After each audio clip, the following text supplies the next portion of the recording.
Hey y'all, welcome to our herd of worms.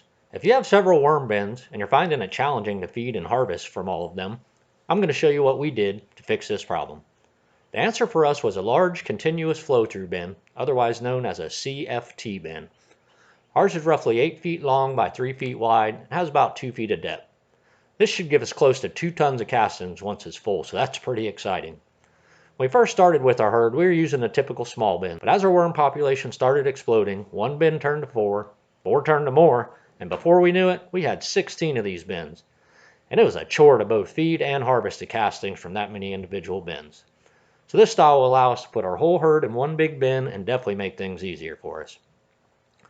The idea of CFT bins is to feed the worms and add the bedding to the top, and once the castings build up all the way, you harvest from underneath. Now this will take a lot of bedding to fill up, so if you need ideas for that much bedding, check out our other video where we show you how to make it by the ton for free. This grate on the bottom is made of PVC pipes and we put cardboard down on top of that. This will hold the initial beddings and worms as we're getting started here on filling it up.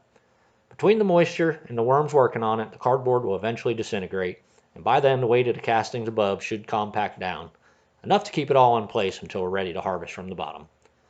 I have to give credit to Captain Matt and the Worm People. He's got a great YouTube channel, and one of his videos goes in depth on building this style CFT bin. So y'all should check that out if you're interested in making one. Hopefully this helps you all out. And if you like this video, you'll probably like the other content we're working on. Please like and subscribe to follow along. We'd love to have you join our herd. Thanks for watching.